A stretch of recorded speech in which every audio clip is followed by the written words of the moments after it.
ओम शांति।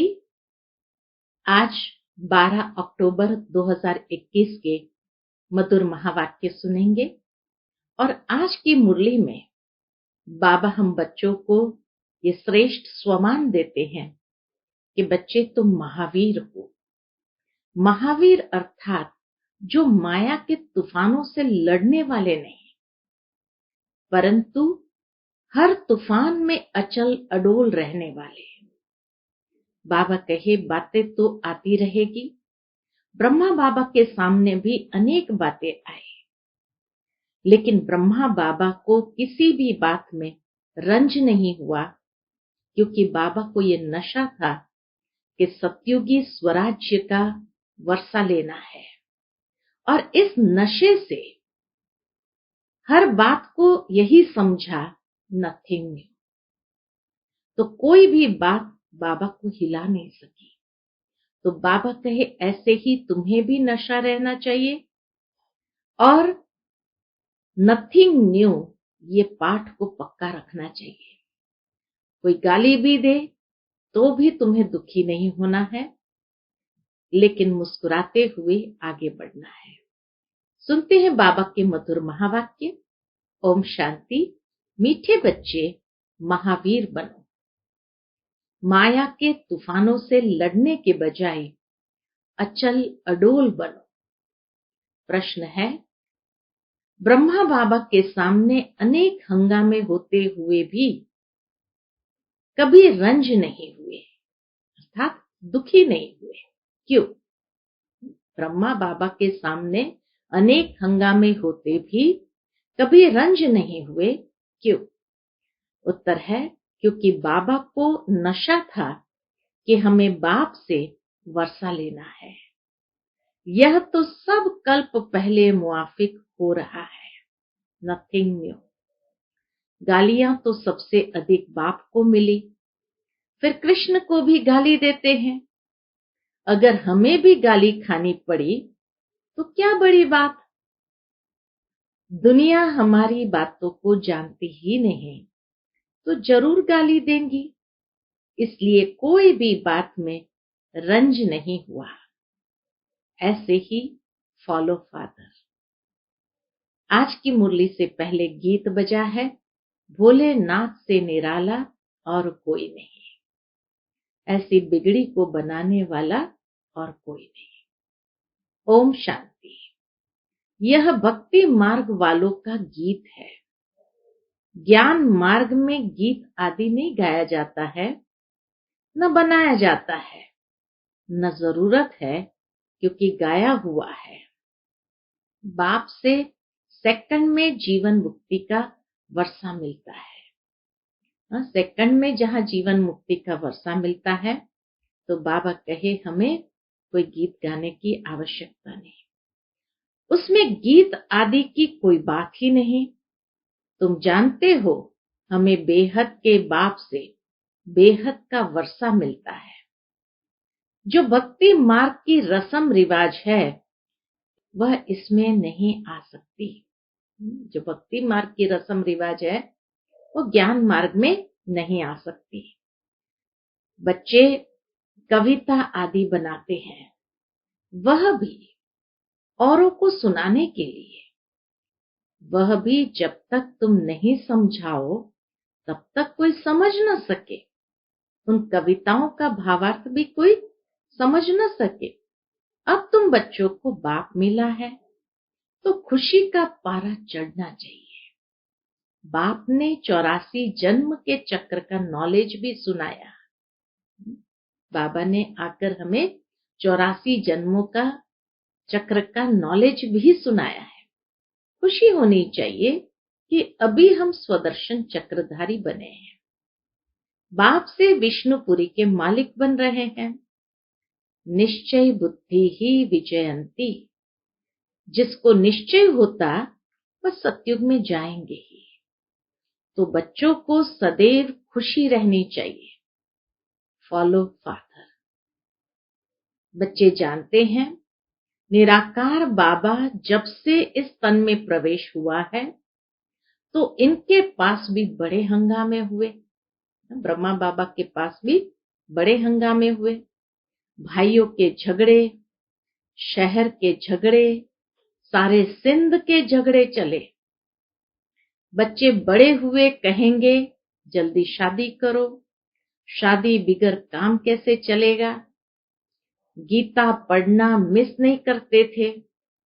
जब मालूम पड़ा, बाबा को जब मालूम पड़ गया कि गीता का भगवान शिव है, तो वह गीता पढ़ना छूट गई। फिर नशा चढ़ गया कि हम तो विश्व के मालिक बनते हैं, यह तो शिव भगवान वाच है। तो उस गीता को छोड़ दिया और फिर पवित्रता पर बड़ा हंगामा हुआ।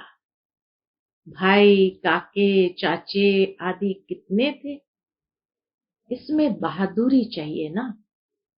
बाबा के अंदर वो बहादुरी थी कि सारे शहर वाले खिलाफ हो गए, सारे सिंध में क्या, अखबारों में पढ़ करके विदेश तक बातें चली गई, लेकिन बाबा अपने उससे हटे नहीं, अपनी दृढ़ता से हटे नहीं। कई लोगों ने आकर के बाबा से कहा, बाबा आपका ज्ञान अच्छा है, लेकिन ये पवित्रता की बात को छोड़ दो, तो हम सब आपके साथ हैं। बाबा ने कहा, मुझे भीड़ जमा नहीं करनी है, जो चल सकते हैं वही चले। इस पर कहने का भावार्थ यही कि जो बाबा ने कहा, इसमें बहादुरी चाहिए ना। तुम हो ही महावीर महावीरनिया, सिवाय एक के और कोई की परवाह नहीं। पुरुष है रचता, रचता खुद पावन बनता है, तो रचना को भी पावन बनाना है। पवित्र हंस और अपवित्र बगुले इकट्ठे कैसे रह सकते हैं। क्रिएटर तो झट हुकुम करेगा, हमारी मत पर चलना है तो चलो, नहीं तो निकल जाओ। तुमको पता है, लौकिक बच्ची शादी की हुई थी, उनको मिला ज्ञान तो बोला वाह। बाबा कहे, लौकिक बच्ची की शादी हुई थी, उनको मिला ज्ञान तो बोले वाह। बाप कहते पवित्र बनो, तो हम क्यों नहीं बनेंगे। निर्मल शांता दादी की बात बाबा कह रहे हैं, क्योंकि उन्हीं दिनों में निर्मल शांता दादी की शादी हुई थी और फिर उनको ज्ञान मिला तो बोले वाह। बाप कहते पवित्र बनो, तो हम क्यों नहीं बनेंगे। जवाब दे दिया पति को कि हम विष नहीं देंगे। बस इस बात पर ही बहुतों का झगड़ा चला। बड़े बड़े घरों से बच्चियां निकल आई, कोई भी परवाह नहीं की। बाबा सारी आरंभ की यज्ञ हिस्ट्री सुनाते हैं, कोई भी परवाह नहीं की। जिनकी तकदीर में नहीं है तो समझ भी नहीं सके। पवित्र रहना है तो रहो, नहीं तो जाकर अपना प्रबंध करो। कह दिया और सोचा कि पता नहीं डर जाएंगी, कहाँ जाएंगी, तो वापस आ जाएंगे। तो इसीलिए कहा पवित्र रहना है तो रहो, नहीं तो अपना जाकर प्रबंध करो, है ना। इतनी हिम्मत भी तो चाहिए ना। बाप के सामने कितने हंगामे हुए। बाबा को कभी रंज हुआ देखा, दुखी होते हुए देखा। अमेरिका तक अखबारों में निकल गया, नथिंग न्यू। यह तो कल्प पहले मुआफिक होता है, इसमें डरने की बात क्या है। बाबा कहे, इसमें डरने की बात क्या है। हमको तो अपने बाप से वर्षा लेना है, अपनी रचना को बचाना है। बाप जानते हैं सारी क्रिएशन इस समय पतित है, मुझे ही सबको पावन बनाना है। बाप को ही सब कहते हैं, हे पतित पावन लिबरेटर आओ। तो उनको ही तरस पड़ता है, रहमदिल है ना। तो बाप समझाते हैं कि बच्चे कोई भी बात में डरो मत। डरने से इतना ऊंच पद पा नहीं सकेंगे। अत्याचार माताओं पर ही होते हैं। यह भी निशानी है। द्रौपदी को नंगन करते हैं। बाप 21 जन्मों के लिए नंगन होने से बचाते हैं। दुनिया इन बातों को नहीं जानती है। सदगति दाता तो मैं हूं ना। जब तक मनुष्य दुर्गति को न पाए तब तक मैं कैसे आकर सदगति दूं? तो दुनिया जब बहुत दुर्गति में चली जाती है तभी तो बाबा आकर के सदगति देते हैं। पतित तमो प्रधान सृष्टि भी बननी है। हर चीज नई से पुरानी जरूर होती है। पुराने घर को छोड़ना ही पड़ता है। नई दुनिया गोल्डन एज, पुरानी दुनिया आयरन एज। सदैव नई तो रह न सके। कोई भी चीज सदैव नई तो रह न सके। तुम बच्चे जानते हो ये सृष्टि का चक्र है। देवी देवताओं का राज्य फिर से स्थापन हो रहा है। बाप कहते हैं फिर से तुमको गीता ज्ञान सुनाता हूं। यहाँ रावण राज्य में दुख है। राम राज्य किसको कहा जाता है यह भी किसको पता नहीं और समझते भी नहीं है। बाप कहते हैं मैं स्वर्ग अथवा राम राज्य की स्थापना करने आया। तुम बच्चों ने अनेक बार राज्य लिया और फिर गंवाया है।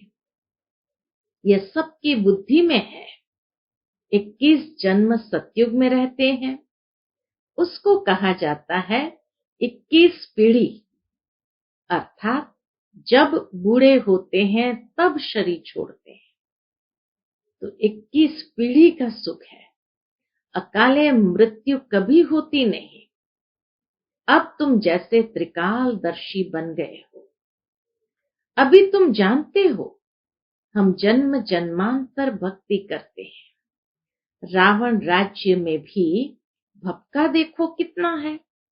पुरानी दुनिया है तो बाबा कहे भपका देखो कितना है। यह है पिछाड़ी का भपका। राम राज्य सतयुग में होगा। वहां यह विमान आदि सब थे, फिर यह सब गुम हो गए। फिर इस समय यह सब निकले हैं। अभी यह सब सीख रहे हैं। जो सीखने वाले हैं वह संस्कार ले जाएंगे। बाबा कहे जो सीखने वाले हैं वह संस्कार ले जाएंगे। फिर आकर वहां विमान बनाएंगे। यह तुमको भविष्य में सुख देने वाले हैं। यह विमान आदि भारतवासी भी बना सकते हैं। कोई नई बात नहीं। अक्लमंद तो है ना। भारतवासी भी अक्लमंद तो है ना। यह साइंस तुमको फिर काम आएगी। अभी यह साइंस दुख के लिए है, फिर वहां सुख के लिए होगी। वहां तो हर चीज नई होगी। अभी तो नई दुनिया की स्थापना हो रही है। बाप ही नई दुनिया की राजधानी स्थापन कर रहे हैं। तो बच्चों को महावीर बनना है। दुनिया में यह कोई थोड़ी जानते हैं कि भगवान आया हुआ है। बाप कहते हैं गृहस्थ व्यवहार में रहते कमल फूल समान पवित्र रहो। इसमें डरने की बात नहीं। करके गाली देंगे, क्या करेंगे? और करके गाली देंगे। गाली इनको भी बहुत दी है। ब्रह्मा बाबा को भी गाली बहुत दी है। कृष्ण ने गाली खाई ऐसा दिखाते हैं। अब कृष्ण तो गाली खा न सके। गाली तो कलयुग में खाते हैं। तुम्हारा रूप जो अभी है फिर कल्प बाद इसी समय होगा। बीच में हो न सके। ये स्वरूप बीच में हो न सके। जन्म बाय जन्म फीचर्स बदलते जाते हैं। एक आत्मा को 84 जन्म में एक जैसे फीचर्स मिल न सके। सतो रजो तमो में आते जाते हैं। फीचर्स बदलते जाते क्योंकि स्टेज भी बदलती है। जो सतो प्रधान अवस्था होती है तो नेचुरल है, वहां के फीचर्स भी एकदम डिवाइन होते हैं, दिव्य होते हैं। फिर रजो प्रधान में फीचर्स वैसे होते हैं। फिर तमो प्रधान के फीचर्स अलग हो जाते हैं, एकदम इम्प्योर हो जाते हैं। तो इसीलिए बाबा कहे फीचर्स बदलते जाते हैं। यह ड्रामा बना हुआ है। 84 जन्मों में जो फीचर्स वाले जन्म लिए हैं वही लेंगे। 84 जन्म में जो फीचर्स वाले जन्म लिए हैं वही लेंगे। अब तुम जानते हो इनके फीचर्स बदल दूसरे जन्म में ये लक्ष्मी नारायण हो जाएंगे। ब्रह्मा सरस्वती के जो फीचर्स हैं अभी, वो फिर सतयुग में बदल करके लक्ष्मी नारायण के हो जाएंगे। तुम्हारी बुद्धि का ताला अब खुला है। अब यह है नई बात। बाबा भी नया, बातें भी नई। ये बातें किसकी समझ में जल्दी नहीं आएंगी। जब तकदीर में हो तब कुछ समझे। महावीर कोई तूफान से डरेंगे नहीं। वह अवस्था पिछाड़ी में होनी है। इसलिए गाया हुआ है, अतीन्द्रिय सुख पूछना हो तो गोप गोपियों से पूछो। बाप आए ही है तुम बच्चों को स्वर्ग के लायक बनाने। कल्प पहले मिसल नरक का विनाश तो होना ही है। सतयुग में तो एक ही धर्म होगा। चाहते भी है वननेस हो, दुनिया में वननेस हो, एक धर्म होना चाहिए। यह भी किसको पता नहीं है कि राम राज्य रावण राज्य अलग अलग है। वो तो समझते दोनों एक ही है। यहाँ विकार बिगर जन्म हो न सके। मूत पलीती है ना। अब बाप में निश्चय है तो श्रीमत पर पूरी रीति चलना पड़े ना। निश्चय है उसकी निशानी कि उनकी श्रीमत पर पूरी तरह से चलना पड़े ना। हर एक की नब्ज भी देखी जाती है, उस अनुसार राय भी दी जाती है। बाबा ने भी बच्चों को कहा कि अगर शादी करनी है तो जाकर करो। बाबा ने भी अपने लौकिक बच्चों से कहा, अगर शादी करनी है तो जाकर करो। बहुत मित्र संबंधी भी बैठे हैं, उनको शादी करा देंगे।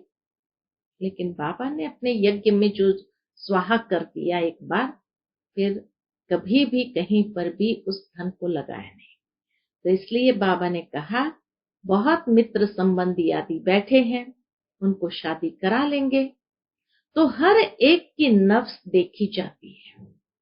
पूछते हैं, बाबा इस हालत में हम पवित्र रहना चाहते हैं, हमारे संबंधी हमको घर से निकालने चाहते हैं, अब क्या करना है? ये पूछते हो। पवित्र रहना है, अगर नहीं रह सकते हो तो जाकर शादी करो। अच्छा समझो किसकी सगाई हुई है, राजी करना है, हर्जा थोड़ी है। हथियाला जब बांधते हैं तो भी कहते हैं यह तुम्हारा पति गुरु है। अच्छा उस समय तुम उनसे लिखवाते जाना। बाबा कहे उस समय तुम उनसे लिखवाते जाना। मानती हो मैं तुम्हारा गुरु ईश्वर हूं, लिखो। कितना अच्छी तरह से बाबा भाइयों को समझाते हैं कि महावीर कैसे बनना है। कि मान लो कि शादी करना पड़ता है राजी करने के लिए, तो वहां कहते हैं अभी तुम्हारा पति ही गुरु है, तो उस समय उनसे लिखवा लेना। मानती हो मैं तुम्हारा गुरु ईश्वर हूं, लिखो। अच्छा अब मैं तुमको हुक्म देता हूं, पवित्र रहना है। हिम्मत चाहिए ना, मंजिल बहुत भारी है। दोनों इकट्ठे कैसे रहते हैं ये सबको दिखलाना है। प्राप्ति बहुत जबरदस्त है। आग तब लगती है जब प्राप्ति का पता नहीं है। बाप कहते हैं इतनी बड़ी प्राप्ति होती है तो एक जन्म पवित्र रहो तो क्या बड़ी बात है। हम तुम्हारा पति ईश्वर है, हमारी आज्ञा पर पवित्र रहना पड़ेगा। बाप युक्तियां बता देते हैं। भारत में यह कायदा है, स्त्री को कहते हैं तुम्हारा पति ईश्वर है, उनकी आज्ञा पर चलना है, पति के पांव दबाना है, क्योंकि समझते हैं लक्ष्मी ने नारायण के पांव दबाए थे। यह आदत कहां से निकली? इन झूठे चित्रों से। सतयुग में तो ऐसी बातें होती नहीं, वहां पांव दर्द करता ही नहीं जो पांव दबाना पड़े। नारायण कब थकता है क्या जो लक्ष्मी बैठ पांव दबाएगी? थकावट की बात हो न सके, यह तो दुख की बात हो जाती है। वहां दुख कहां से आया? तो कितनी झूठी बातें लिख दी है। बाबा को छोटेपन से ही वैराग रहता था, इसलिए भक्ति करते थे। बाबा बच्चों को युक्ति बहुत अच्छी बताते हैं। कोई बच्चे को संबंधी तंग करते हैं, अच्छा शादी कर लो, स्त्री तुम्हारी हो गई, फिर कोई कुछ कर न सके, आपस में मिल पवित्र रहो, कंपेनियन हो गए। विलायत में बूढ़े होते हैं तो संभाल के लिए कंपेनियन रख देते हैं, सिविल मैरिज करते हैं, विकार में नहीं जाएंगे। अब तुम बच्चे जानते हो हम एक बाप के बच्चे हैं। बाबा कहे अब तुम जानते हो हम एक बाप के बच्चे हैं, आपस में भाई बहन हो गए, दादे से वर्षा लेते हैं, बाप को बुलाते भी पतित दुनिया में है। हे पतित पावन सब सीताओं के राम, मनुष्य राम राम जपते हैं तो सीता को थोड़ी याद करते हैं। उनसे बड़ी तो लक्ष्मी है, परंतु याद तो एक बाप को करते हैं। लक्ष्मी नारायण को फिर भी जानते हैं, लक्ष्मी नारायण को फिर भी जानते हैं, शिव को तो कोई जानते नहीं। आत्मा बिंदी है तो आत्माओं का बाप भी बिंदी होगा ना। आत्मा में सारा ज्ञान है, उनको कहा जाता है ज्ञान का सागर। तुम आत्मा भी ज्ञान सागर बनती हो। ज्ञान सागर बैठ तुम आत्माओं को समझाते हैं। आत्मा चैतन्य है, तुम्हारी आत्मा ज्ञान का सागर बन रही है, मास्टर ज्ञान सागर बन रही है। सारी सृष्टि के आदि मध्य अंत का ज्ञान तुमको है। मीठे बच्चों को हिम्मत रखनी चाहिए, हमको बाबा की श्रीमत पर चलना चाहिए ना। बेहद का बाप बेहद के बच्चों को स्वर्ग का मालिक बनाते हैं, तो बाप कहते हैं तुम भी अपनी रचना को हाथ में रखो। अगर बच्चा तुम्हारी आज्ञा नहीं मानता है तो बच्चा बच्चा नहीं, वह तो कपूत ठहरा। आज्ञाकारी फरमान वरदार बच्चा हो तो वर्षे का हकदार बन सकता है। बेहद का बाप भी कहते हैं मेरी श्रीमत पर चलेंगे तो तुम ऐसे श्रेष्ठ बनेंगे। तो बाबा के भी हमें सपूत बच्चे बनना है, नहीं तो प्रजा में चले जाएंगे। बाप तुमको नर से नारायण बनाने आए हैं। यह है सच्ची सत्य नारायण की कथा। तुम राजाई प्राप्त करने आए हो, अब मम्मा बाबा राजा रानी बनते हैं तो तुम भी हिम्मत करो। मम्मा बाबा राजा रानी बनते हैं तो बाबा कहे तुम भी हिम्मत करो। बाप तो जरूर आप समान बनाएंगे, प्रजा बनने में ही राजी नहीं होना चाहिए, पुरुषार्थ करना है। हम बाप से पूरा वर्षा लेंगे, वारी जाएंगे। तुम उनको अपना वारिस बनाएंगे तो यह तुमको 21 जन्म के लिए वर्षा देंगे। बाप बच्चों पर वारी जाते हैं। बच्चे कहते हैं बाबा यह तन मन धन सब आपका है। आप बाप भी हो तो बच्चे भी हो। त्वमेव माताश्च पिता त्वमेव। एक बाप की महिमा कितनी बड़ी है, दुनिया में इन बातों को कोई नहीं जानते। भारत की ही सारी बात है। तुम बच्चे जानते हो यह वही 5000 वर्ष पहले वाली लड़ाई है। अभी स्वर्ग की स्थापना हो रही है, तो बच्चों को सदैव बहुत खुशी में रहना चाहिए। भगवान ने तुमको अडॉप्ट किया है तो तुमको कितनी खुशी होनी चाहिए। भगवान ने हमें अडॉप्ट किया, उसकी कितनी खुशी होनी चाहिए। फिर तुम बच्चों का बाप श्रृंगार कर रहे हैं, पढ़ाते भी है। बेहद का बाप ज्ञान का सागर है, हमको सारी सृष्टि के आदि मध्य अंत का राज समझाते हैं। जो बाप को ही नहीं जानते वह है नास्तिक। तुम बाप और रचना को जानते हो, तुम हो आस्तिक। लक्ष्मी नारायण आस्तिक है या नास्तिक? लक्ष्मी नारायण बाबा को नहीं जानते हैं तो उनको क्या कहेंगे? आस्तिक कहेंगे, नास्तिक कहेंगे? पूछते बाबा, तुम क्या कहेंगे? तुम खुद कहते हो सतयुग में परमात्मा को कोई याद नहीं करते हैं, वहां है सुख, तो सुख में परमात्मा के सिमरण करते नहीं। वहां तो है सुख, तो सुख में परमात्मा का सिमरण करते नहीं, क्योंकि परमात्मा को जानते नहीं। इस समय तुम आस्तिक बनकर वर्षा पा रहे हो, इसलिए देवताओं को नास्तिक नहीं कहेंगे, क्योंकि ये प्रारब्ध है, आस्तिक बनने का प्रारब्ध है। कितनी अच्छी बात बाबा ने सुनाई। और इसीलिए भले देवता स्वरूप में हम परमात्मा को नहीं जानते हैं, लेकिन परमात्मा से ही हमने ये प्रारब्ध पाई है। तो तुम आस्तिक बनकर वर्षा पा रहे हो, फिर वहां याद ही नहीं करते हो। यहाँ याद करते हैं परंतु उनको जानते नहीं है, इसलिए नास्तिक कहा जाता है। वहां जानते भी नहीं तो याद भी नहीं करते। उन्हों को यह भी पता नहीं होगा कि ये वर्षा हमको शिव बाबा से मिला है, लेकिन उनको नास्तिक नहीं कहेंगे क्योंकि पावन है। तो वहां प्रारब्ध है, आस्तिक पने का प्रारब्ध है। दूसरा बाबा ने कारण बताया, न जानते हैं न याद करते हैं। और तीसरा, उनको नास्तिक नहीं कहेंगे क्योंकि पावन है। अच्छा, मीठे मीठे सिकिलते बच्चों प्रति माता पिता बाप दादा का याद प्यार और गुड मॉर्निंग। रूहानी बाप की रूहानी बच्चों को नमस्ते। हम सब रूहानी बच्चों की रूहानी माता पिता बाप दादा को याद प्यार, गुड मॉर्निंग और नमस्ते नमस्ते। शुक्रिया बाबा, शुक्रिया।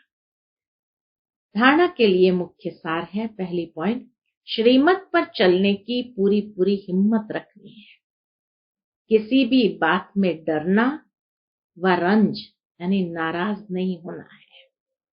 दूसरी पॉइंट, अपनी रचना अपने हाथ में रखनी है, उन्हें विकारों से बचाना है, पावन बनने की राय देनी है। आज का बाबा का मधुर वरदान हम बच्चों के प्रति, शरीर को ईश्वरीय सेवा के लिए अमानत समझकर कार्य में लगाने वाले नष्टो मोहा भव। शरीर को ईश्वरीय सेवा के लिए अमानत समझकर कार्य में लगाने वाले नष्टो मोहा भव। जैसे कोई की अमानत होती है तो अमानत में अपनापन नहीं होता, ममता भी नहीं होती है। तो यह शरीर भी ईश्वरीय सेवा के लिए एक अमानत है।